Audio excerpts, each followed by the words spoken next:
joining us today. We're so excited. My name is Rhonda Richard-Smith, and I am 1/6 of the board squad. I'm Summer Newman. Nicola Glover-Horton. And we just want to thank you so much for joining us. We started our Charcuterie and Conversations journey in 2022 at Monica's house. We organically came together. We love making boards, and we put together this beautiful board. But what stood out more than anything is the incredible conversation that we had that night. Yeah. And that's how the board squad was born. And so we decided to start a podcast, and we're so excited to have you here today live, to have the conversation in person. I have a lot of thank yous, so I wrote them down because I want to be sure that I don't miss anyone. I apologize if I miss anyone. Thank you to our interns, Tashira Lewis and Arlette Peralta. Jeremy Chen Photography. No, Jeremy Chow Photography. Yes, thank you. Miguel Garcia Videography. Chloe Makeup. MTB Party Rentals. Nuage Designs. Linens. Arnold's Printing. Newman & Co. On our event planning. Silver Lake Socialite for this beautiful board that they created for us. Please enjoy. They do boards for the Oscars and everything. Very exciting. So thank you so much. And Old Vine Florals, who owns this space. Thank you so much for allowing us to be here and utilize your space for this event. We also want to thank Willisha Brooks, who is here on social. There she is. And Shani Shockley, who's our bartender. Thank you. She is amazing. And last but not least, we want to thank our family members. So thank you to Chad, Grayson, and Evan, Roderick and Weston, Jackson, Trent, Dominic, and Natalia, Sam, Kylie, and Jayla, Anthony, Maya, and Michaela. Thank you for your love and for your support and for your encouragement. Yes.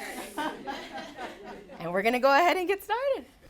So we're so grateful to have everybody here today. When we have our conversations, if you've watched us on YouTube at all, it's very real. We don't really edit ourselves at all. We are going to ask you to participate in our conversation as well. So don't be shy.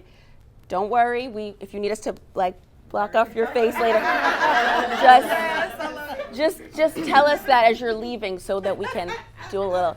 We have the power to edit. We'll edit a little bit if we need to. But Yes, because trust me, when we film with myself, we have to film multiple times. That's true.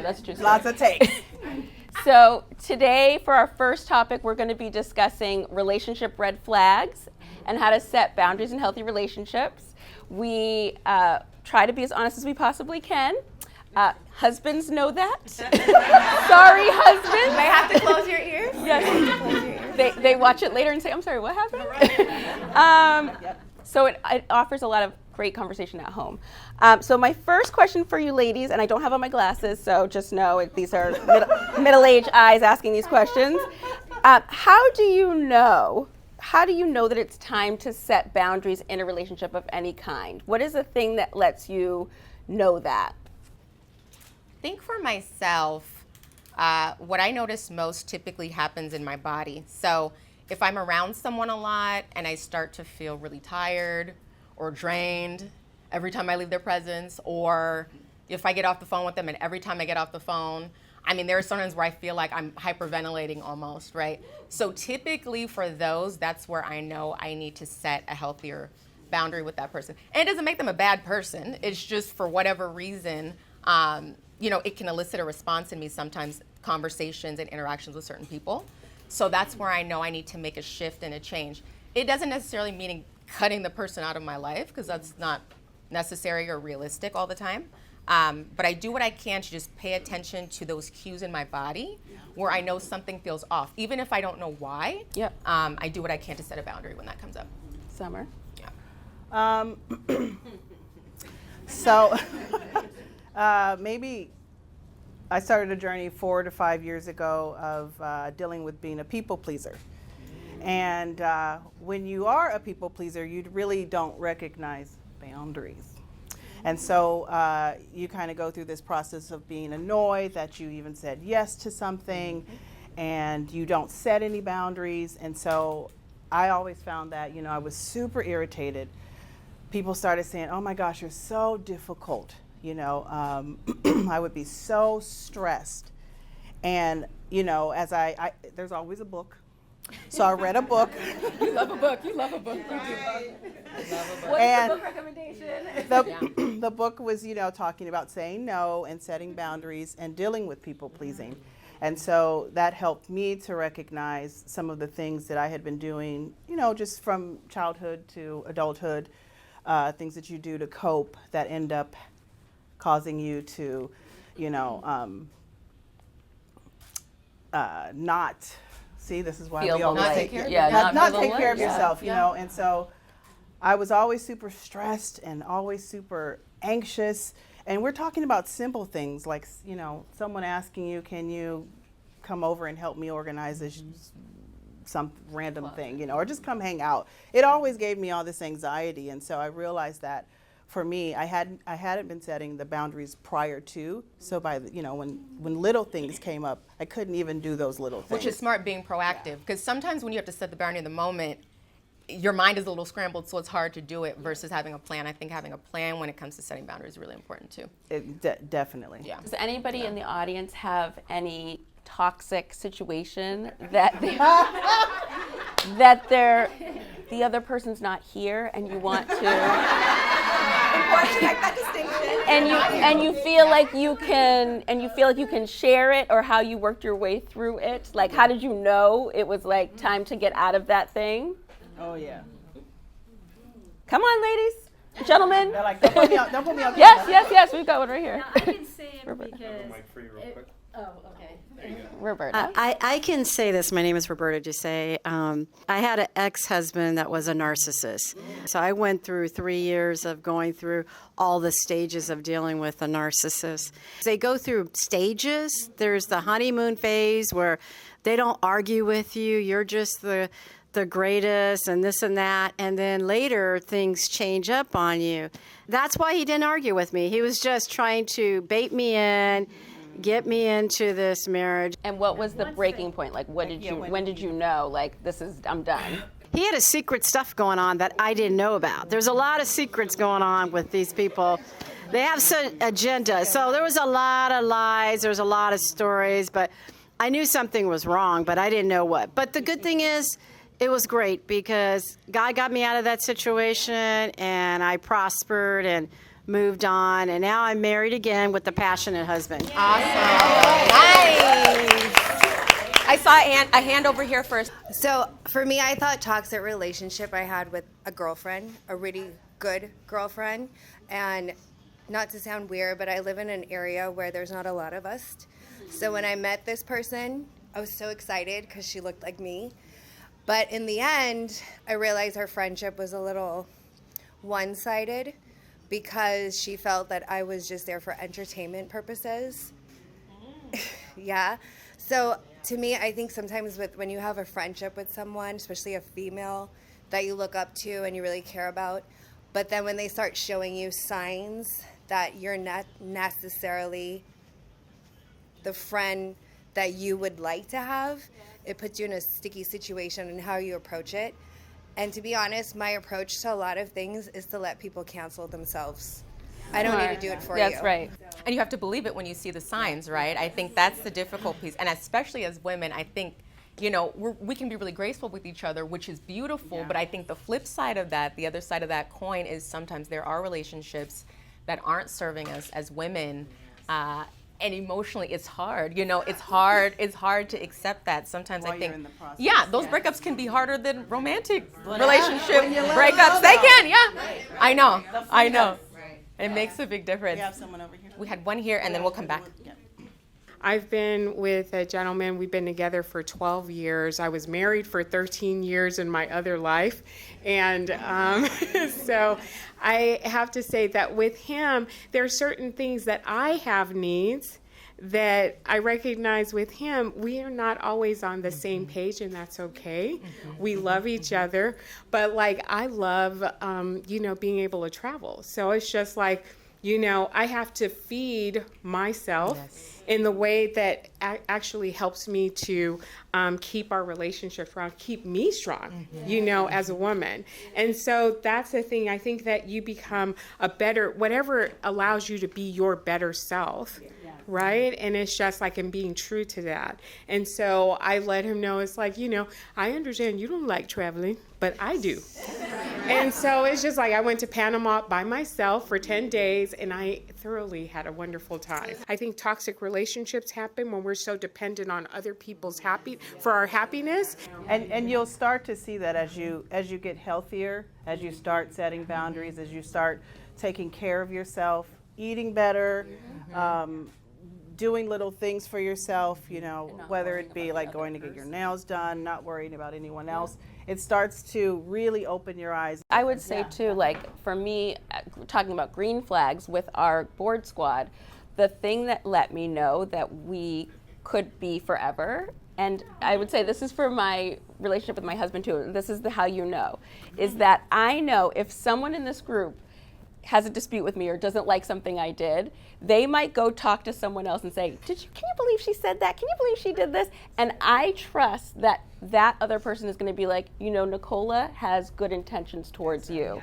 Because I feel like everybody here knows me well enough to know, and I trust them to know that I would never want to hurt or, you know, do anything wrong to any of them. So I never worry if like that we have any little problems of like, you can go talk to Monica.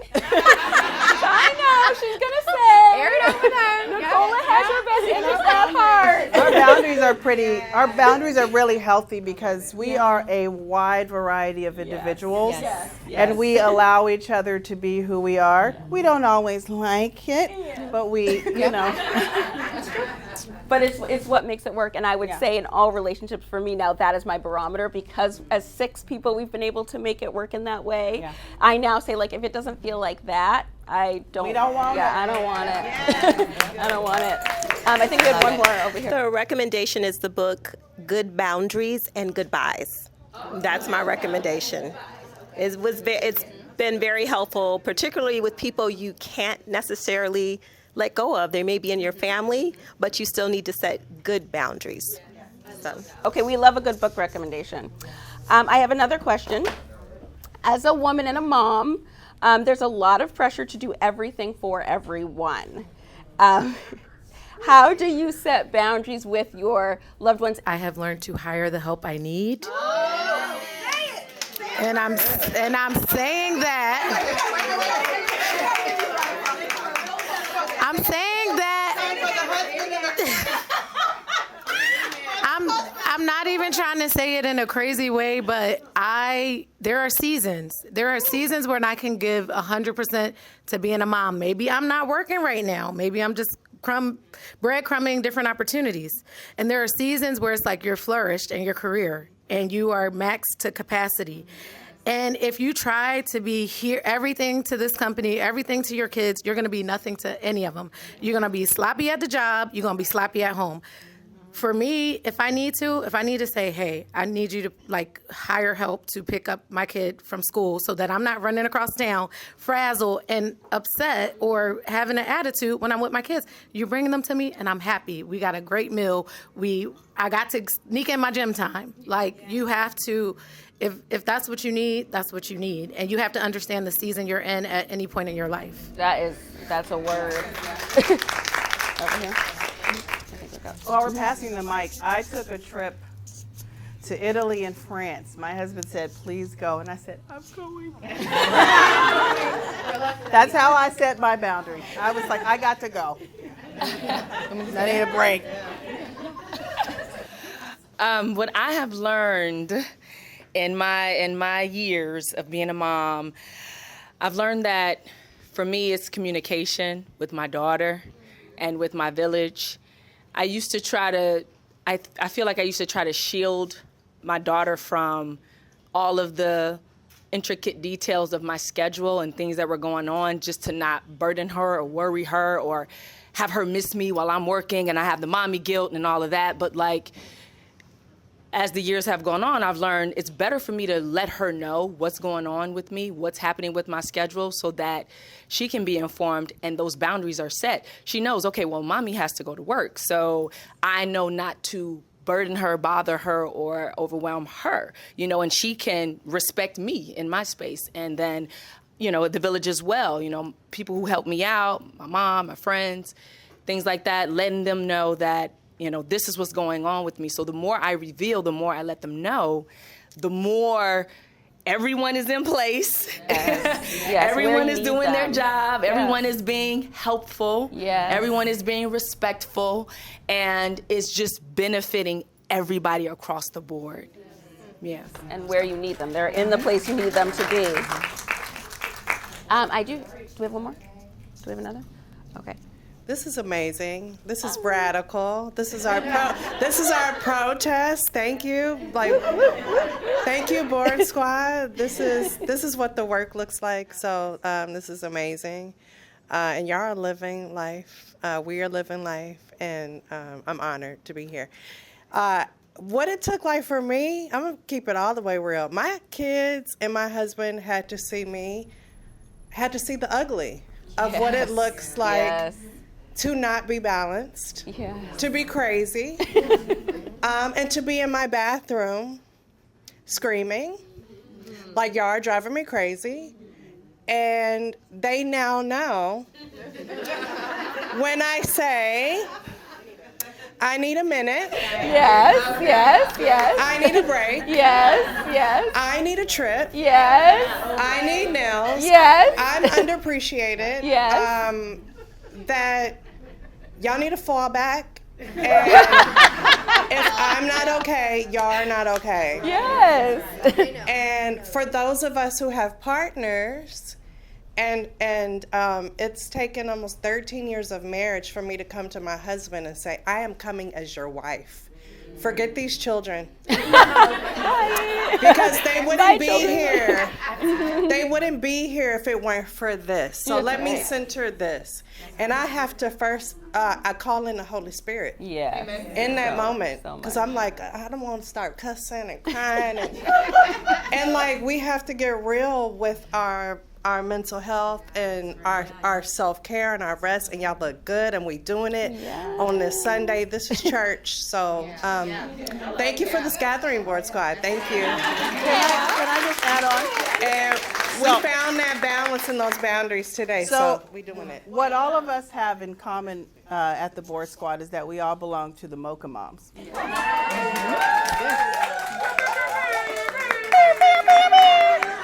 And if you want to talk about healthy, finding healthy ways to deal with things, this is a really good group of women. So I know not everyone here has kids, but if you know someone, Mocha Moms is incredible. Good collection of, even if your kids are gone, yes. Even if you don't have children. Even if you don't have children,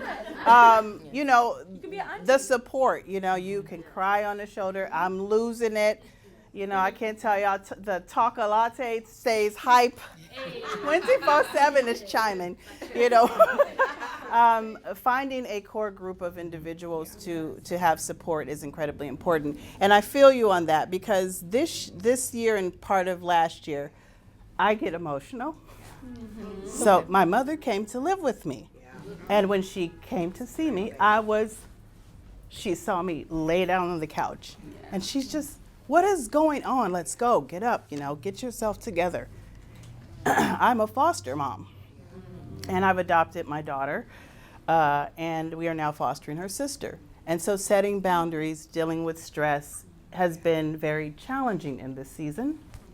And for me, the group of individuals around me, when they see you at your lowest point, when you are a hot mess, having those individuals, having a very supportive husband who literally did everything from laundry to washing dishes.